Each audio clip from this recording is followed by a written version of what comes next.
महाराज जी, ऐसा क्यों कहा जाता है कि भजन, भोजन, खजाना और यारी पर्दे में रहनी चाहिए? हाँ, इससे हानि हो जाती है। जैसे आपके पास इस समय 10 लाख रुपए का बैग में बंडल रखा हो, 10 लाख का, आप बता दें 1 घंटा मुश्किल टिक पाएगा, कोई न कोई हथकंडा मार करके तुम्हारे रुपए ले जाएगा। ऐसे ही आपका भजन है, हम जो साधन करते हैं ये मतलब मर्यादा है कि अपने भजन को, अपने खजाने को, अपने प्रेम को, इनको छुपा के रखना चाहिए। अगर छुपाओगे नहीं तो वो क्षीण हो जाएगा।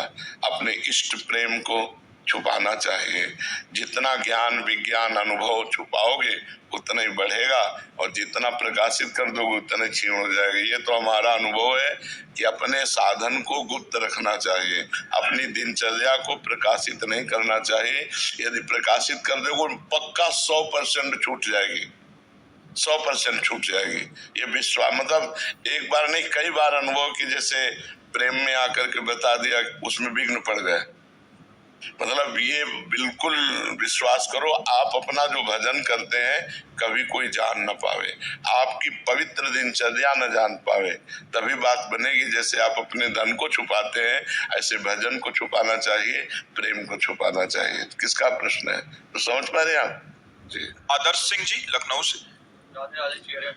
श्री हरिवंश महाराज जी। महाराज जी, बिंदु जी महाराज जी का एक पद है, दास रघुनाथ का नंद सुत का सखा, कुछ इधर भी रहा कुछ उधर भी रहा।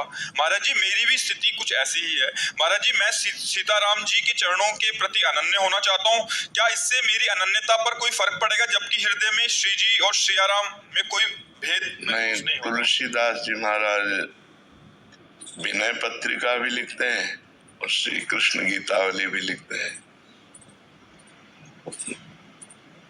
श्याम और राम में कोई अंतर तो है नहीं, पर जब प्रीति की बात आती है तो मुरली मनोहर श्याम सुंदर से कहते हैं कि माना आप मेरे ही स्वामी हो, पर मैं साष्टांग दंडवत तभी करूंगा जब मुरली की जगह सारंग हो और प्रियाजू की जगह सियाजू हो। उनको बनना पड़ा। कत मुरली कत चंद्रिका कत गोपियन के साथ, अपने जन के कारण श्री श्याम भय रघुनाथ। उसी समय राम जी के रूप। तो प्रीति की अनन्यता और तत्व की अनन्यता में अंतर है।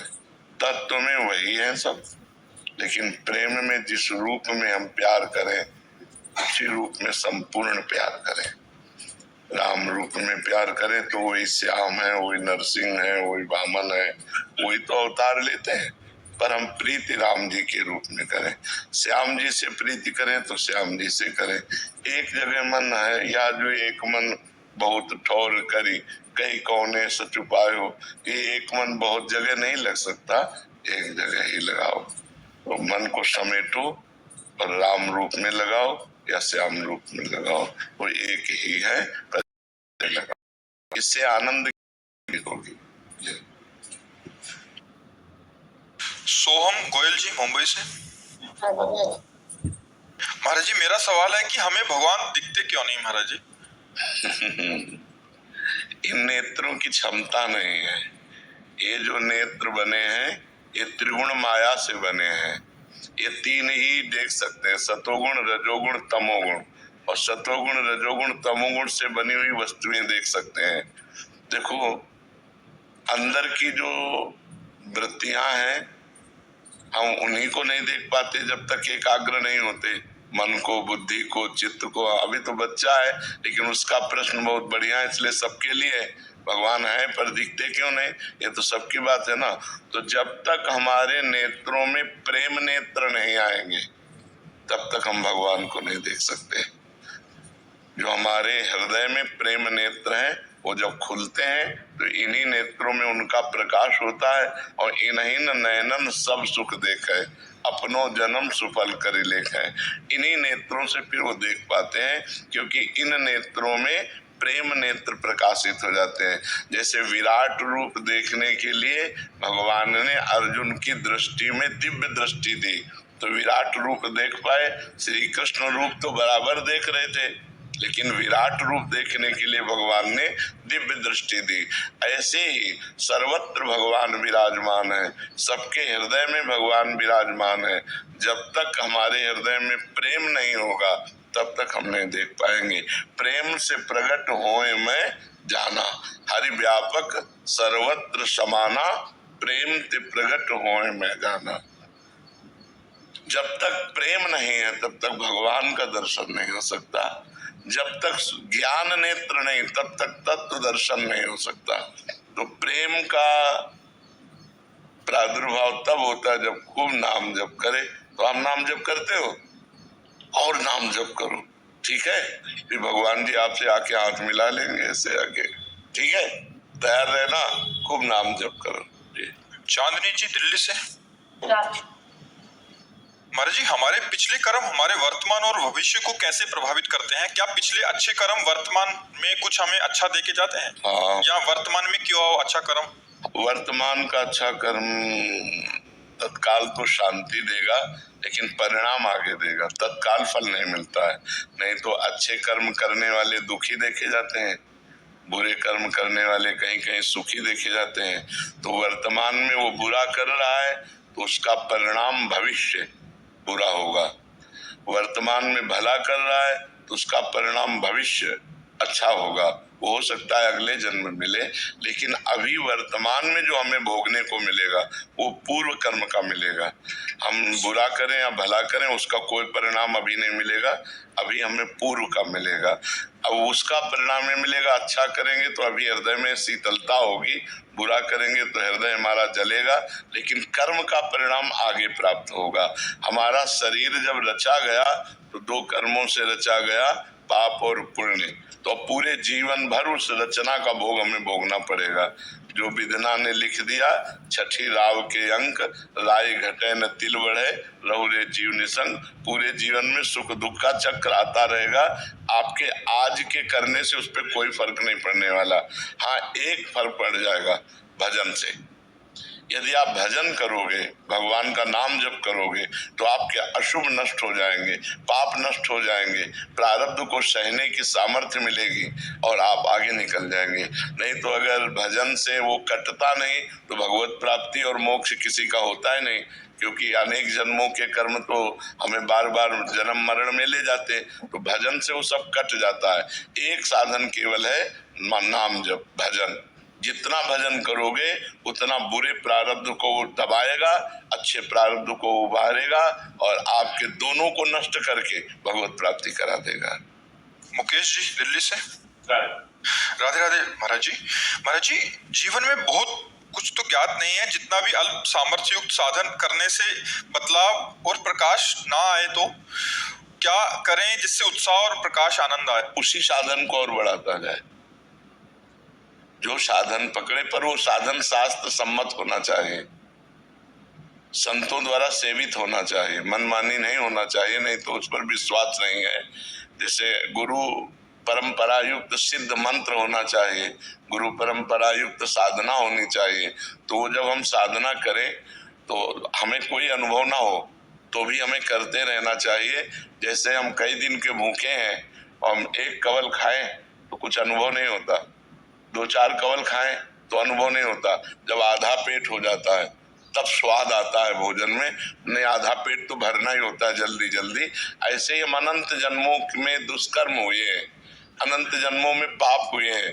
तो हमारा जो साधन है पहले उस पाप कर्म को नष्ट करेगा, तब आनंद आएगा। जब वो पाप कर्म नष्ट होगा और जहाँ आनंद आया, अब आनंद बढ़ता ही चला जाएगा, वो क्षीण नहीं होगा।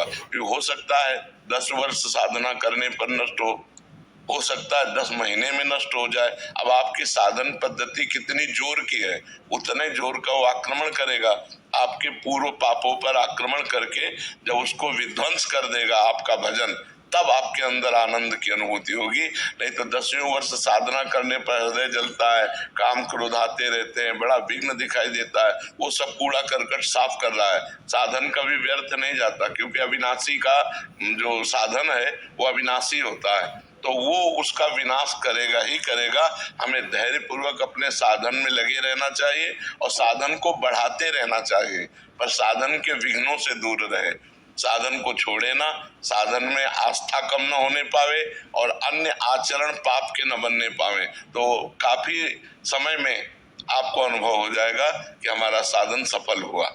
पर साधन छोड़े ना, चाहे सफलता लगे या ना लगे, वो काम कर रहा है। जैसे हम कई दिनों के भूखे थोड़ा भोजन पाए तो हमको ऐसा नहीं लगता कि भोजन जाके कुछ कर रहा है, लेकिन वो तृप्ति कर रहा है, वो भोजन तृप्ति कर रहा है। आप पाते रहिए, थोड़ी देर में आपको लगने लगेगा कि हमारी तृप्ति हो गई। ऐसे ही भजन आपका काम कर रहा है, लेकिन समय व्यतीत होने दीजिए और भजन बढ़े, तब वो आपको अनुभव में आएगा कि वो सब पापों का नाश करके, हृदय को शीतल करके आपका परम मंगल कर रहा है। श्री हरिवंश महाराज जी, आपके चरणों में कोटि कोटि प्रणाम। महाराज जी, आपकी कृपा से आपके बताए हुए मार्ग पर चलने की कोशिश कर रहा हूँ, लेकिन महाराज जी कोई भी संकल्प 15 से 20 दिन से ज्यादा उसका पालन नहीं कर पाता। उसका कारण है ब्रह्मचर्य की हीनता। आगे वही लिखा कि मतलब बार बार गिरा देती है ये काम वासना। तो महाराज जी जीवन मतलब मेन पॉइंट जो है वो ब्रह्मचर्य खंडन है। अगर थोड़ा ब्रह्मचर्य पर ध्यान दे दीजिए तो दिनचर्या ठीक हो जाएगी। ब्रह्मचर्यहीन पुरुष की कभी एक दिनचर्या नहीं चल सकती, ये पक्का नियम है। और ब्रह्मचारी की दिनचर्या में कभी फर्क नहीं पड़ सकता। इसलिए कोशिश करो नाम जप करते हुए, पवित्र आहार अल्पाहार लेते हुए, कुसंग का त्याग करते हुए, मोबाइल से या व्यक्ति से कुसंग न होने पावे, शास्त्र विरुद्ध संग न होने पावे और अपने हाथ से कोई ऐसे आचरण न करे, तो फिर ब्रह्मचर्य का पोषण जरूरी है। परमार्थ में चलने के लिए ब्रह्मचर्य अति आवश्यक है। यदि चाहे वो गृहस्थ ही क्यों न हो, तो गृहस्थ का मतलब थोड़ी कि रोज पे विचार करो, नहीं, एक उसमें भी मर्यादा है। शास्त्र में वर्णन है कि मासिक धर्म के होने के 1 सप्ताह बाद पवित्र होने पर संतानोत्पत्ति के लिए गृहस्थ धर्म में लिखा हुआ है 1 महीने में एक बार संतानोत्पत्ति के लिए मासिक धर्म के 1 सप्ताह बाद बकाया ब्रह्मचर्य रहे। तो गृहस्थ में भी ब्रह्मचर्य की आवश्यकता है। ऐसा थोड़ी कि मनमानी आचरण तो फिर नष्ट हो जाएगा, क्योंकि जीवनी शक्ति है ब्रह्मचर्य, वो जब तक ठीक नहीं रहेगी तब तक ठीक नहीं रहेगा। तो ब्रह्मचर्य पर सुधार करो। क्यों भाई?